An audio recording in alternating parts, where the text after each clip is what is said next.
Hey everyone, I'm Ray. Welcome to my kitchen. Hope you guys are all doing well.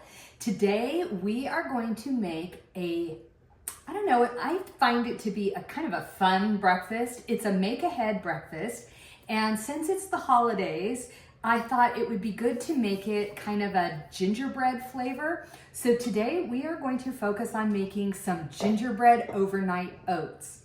Now, a lot of people aren't big on overnight oats, but I gotta tell you, my grandfather ate oats every single day, and he lived to be 93 years old. So that and his apple a day, I'm pretty sure had something to do with it. So I want to show you how to make these delicious overnight oats. And what I love about them, because they are make ahead, when breakfast time comes, you know you've got this in the bag because you made it the night before or even 3 days before, and it's been sitting in the refrigerator just waiting for morning. Now this particular recipe is one of my favorites, and I just started really getting into overnight oats, and I've got a chocolate version that's on the website, but this is a gingerbread version. So let's just dive in.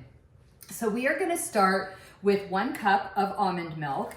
And I've showed you the almond milk I used before. It's Calfia. This is what it looks like. And the only ingredients are almonds and water. Beautiful. Oh, maybe and sea salt. And then we are going to add the oats. And these are gluten-free oats, which I love. So we're going to give that a quick stir. And so it's going to appear that there's a lot of moisture in this recipe.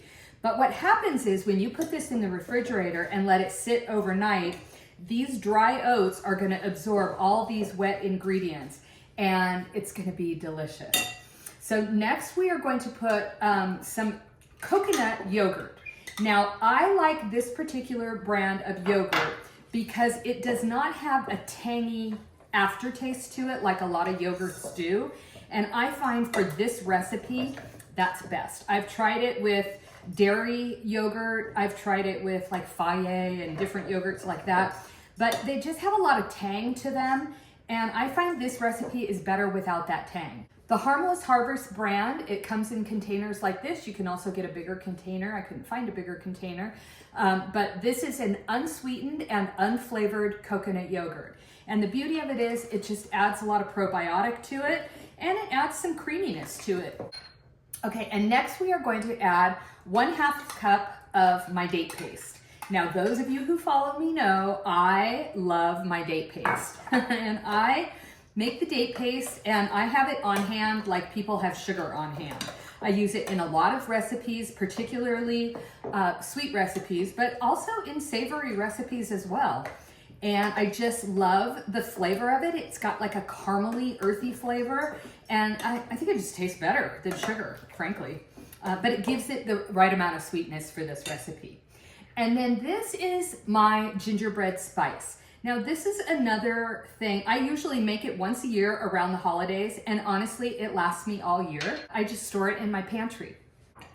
And this is what it looks like. I just keep it in the pantry in its container.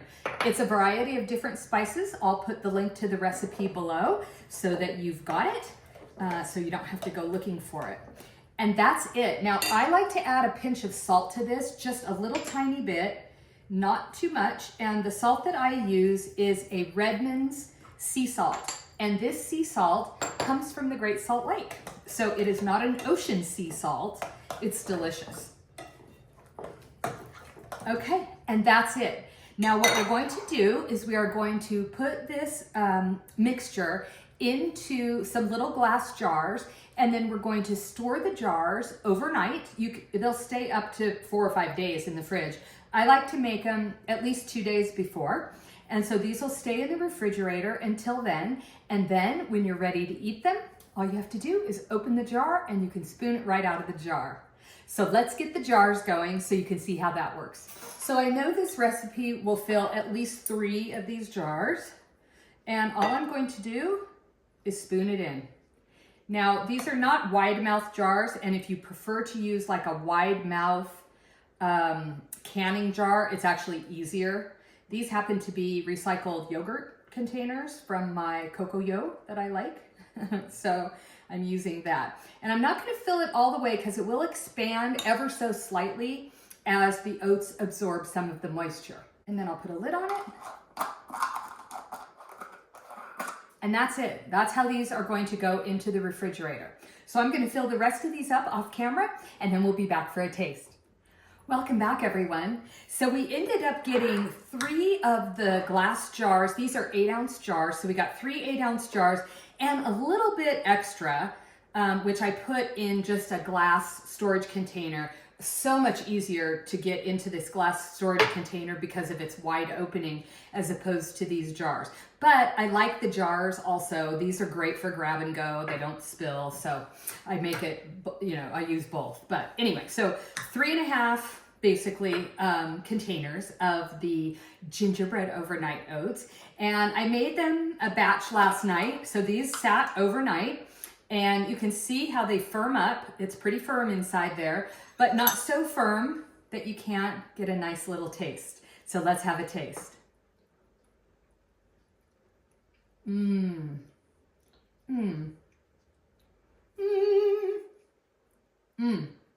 So the oats are chewy and delicious.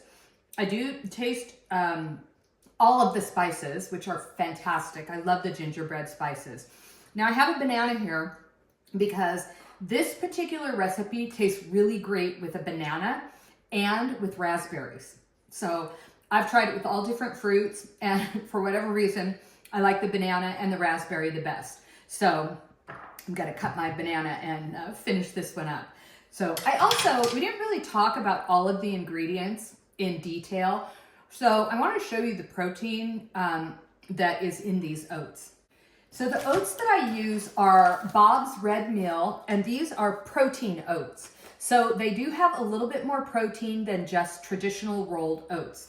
The beauty of these oats is that in 1/3 of a cup, you get 9 grams of protein, which is a really nice amount of protein.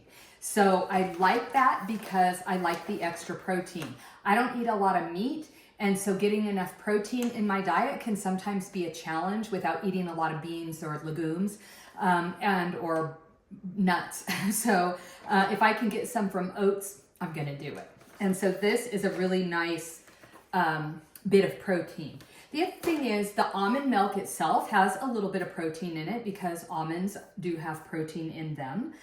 The yogurt has a little bit of protein in it. So you're probably getting, because these were each 8 ounces and we used just 1 cup of oats, you're getting about 9 grams of protein, maybe a little bit less in each of these because we did also have this small one. But when you add the almond milk with it and the yogurt with it, you're getting even more protein. So this is a really good protein-rich breakfast. The other thing too is that it's very satiating. So when you eat this, it is going to make you feel full longer, meaning that you're not going to be snacking between eating this and your next meal. You're going to be full and you're probably not going to need to eat anything. So if you just listen to your body and only eat when you're hungry, this could actually keep you from overeating. So I like that about it. The other thing too is that the spices in this recipe are all so good for you. So the gingerbread spice recipe that I make has ginger, of course, but it also has allspice and cinnamon and cloves and nutmeg and actually a pinch of pepper. So all those things have their own inherent nutritional profiles, and they all are considered anti-inflammatory, and they're also really good for your body, besides the fact that they taste fantastic. So you get a really nice burst of flavor. And I think maybe that's why the banana tastes so good with it, because bananas are just bananas. They're rather bland, really. And so when you pair that with something spicy, it's kind of a nice little taste explosion in your mouth. So anyway, I hope you will try this recipe, and because it's a make-ahead recipe, it's beautiful for, to take in your lunchbox and eat breakfast when you get to work or school, or to have prepared for Christmas morning, so you don't have to worry about preparing a big spread. Or if you do prepare a big spread, this is a nice accompaniment. It could almost be a dessert that accompanies your strata or your quiche or whatever you do on Christmas morning. So anyway, Good recipe. Hope you'll try it. Merry Christmas and bon appetit, everybody.